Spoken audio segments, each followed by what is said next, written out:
वालेकुम स्टूडेंट्स, आज हम बायोलॉजी के बारे में बात करेंगे कि एमडी कैट की बायोलॉजी में आपने किन चीज़ों का ख्याल रखना है। सबसे पहली चीज़ जो है वो उससे आप ऑलरेडी वाकिफ़ हैं कि बुक रीडिंग जो है वो बहुत इंपॉर्टेंट है। और इवन वो टॉपिक्स जो आपको लगता है कि मुझे बहुत अच्छे आते हैं, बाज़ औक़ात उनमें से ही ऐसा क्वेश्चन दे दिया जाता है जो आपको उस वक्त नहीं जहन में आ रहा होता। इसलिए आपने एक चीज़ का ख़ास ख्याल रखना है कि आपने बुक रीडिंग बिल्कुल भी नहीं छोड़नी। ठीक है, एक एक वर्ड पे फोकस करें, बड़े अच्छे तरीके से उसको जो है ना आप याद करें और चीज़ों को अच्छे तरीके से उनका एक कॉन्सेप्ट बनाने की कोशिश करें। ठीक है, उसके बाद आपके पास जो अगली चीज़ है वो ये है कि आमतौर पे बच्चे जो हैं एक ऐसी टर्म जो कि उनसे वो नहीं वाकिफ़ होते और जो टर्म वो समझते हैं कि ये हमारे सिलेबस में नहीं है, वो उसका मीनिंग याद करना भी मतलब कि नहीं समझते ज़रूरी। जैसे एक टर्म एक्टोडर्म है। अब एक्टोडर्म एक टर्म है, ये बेसिकली एक एम्ब्रियोलॉजिकल टर्म है। ठीक है, और इस टर्म के लिए आपको ज़ाहिर है एम्ब्रियो तो आपके सिलेबस का हिस्सा नहीं है, लेकिन आपको इसका मतलब अगर पता होगा तो आप एक्टोडर्म को एपिडर्मिस से डिफ्रेंशिएट करने के काबिल होंगे।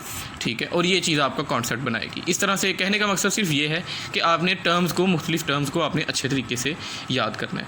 ठीक है, कोई चीज़ सिलेबस से बाहर नहीं आती, इसलिए एक्स्ट्रा चीज़ों को इकट्ठा करने की ज़रूरत नहीं है। अपने सिलेबस पे ध्यान दें और उसी को तैयार करें, बुक को ध्यान दें और जो सिलेबस में लिखा हुआ है वही आएगा।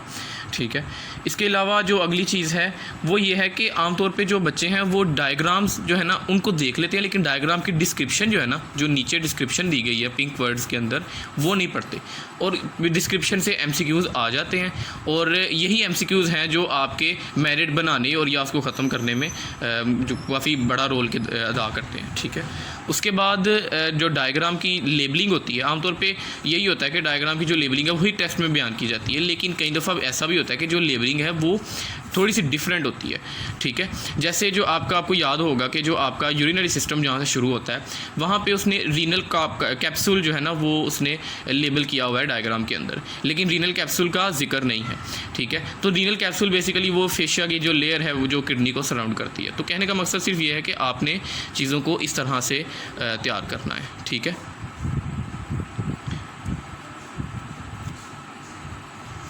अगली चीज़ जो है वो ये है कि आपके जो बुक के एंड पे जो ग्लॉसरी दी गई है, वैसे तो वो अमूमन तो असूलन तो वो चीज़ है कि जो वही चीज़ है जो वो टर्म्स की डेफिनेशंस होती है मुख्तलिफ़ तरह की, लेकिन वहाँ पे कुछ चीज़ें ऐसी हैं जो आपकी बुक में टेक्स्ट में नहीं है लेकिन वो आपके सिलेबस में शामिल हैं और वो वहाँ पे दी गई हैं। मुख्तलिफ़ डेफिनेशंस है, वहाँ उसको एक दफ़ा लाजमी रीड करें, बच्चे स्किप कर देते हैं। वहाँ पे कुछ डेफिनेशंस ऐसी हैं जो पूछी जा सकती हैं। ठीक है, उसके अलावा वहाँ से आप अच्छे जो है ना अच्छी तरह से चीज़ों को मार्क कर दें, सारी ना पढ़े, सारी एक दफ़ा पढ़ लेना, उसके बाद जो नई चीज़ है उसको आप मार्क कर दें और वो नई चीज़ जो है ना जो आप दूसरी दफ़ा करें।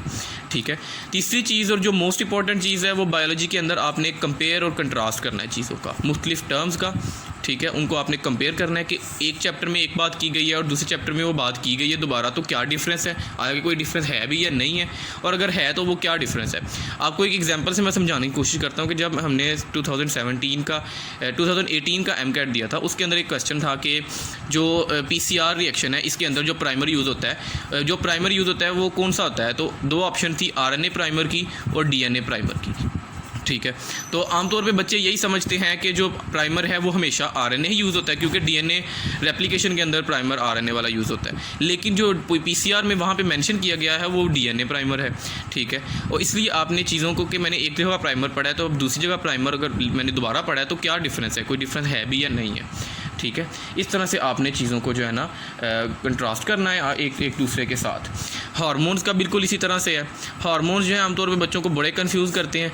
ठीक है, और इनको भी इस तरह से आपने मैनेज करना है कि आपने हार्मोन्स को देखना है कि दो हार्मोन्स हैं, इनका आपस में कोई कंट्रास्ट है या अगर कोई कंट्रास्ट नहीं है तो फिर इनका जो सिमिलैरिटीज़ हैं वो क्या सिमिलैरिटीज़ हैं। जैसे जो ग्रोथ हार्मोन है ये भी मेटाबॉलिज्म इंक्रीज़ करता है और जो थायराइड हार्मोन है ये भी मेटाबॉलिज्म इंक्रीज़ करता है, तो आपने ये ज़हन में चीज़ रखनी है। जो दूसरी चीज़ है वो ये है कि पैराथायराइड हार्मोन कैल्शियम लेवल को इंक्रीज़ करता है ब्लड में और जो कैल्सिटोनिन हार्मोन है वो कैल्शियम लेवल को डिक्रीज़ करता है ब्लड में। तो इस तरह से आपने चीज़ों को कंट्रास्ट करना है। ठीक है, कोई क्वेरीज हो तो आप मुझसे कमेंट्स में या ईमेल के ज़रिए पूछ सकते हैं। अगली वीडियो में आपको केमिस्ट्री के बारे में मैं गाइड करता हूँ। अल्लाह ताला आपका हामी नासिर हो। Thank you.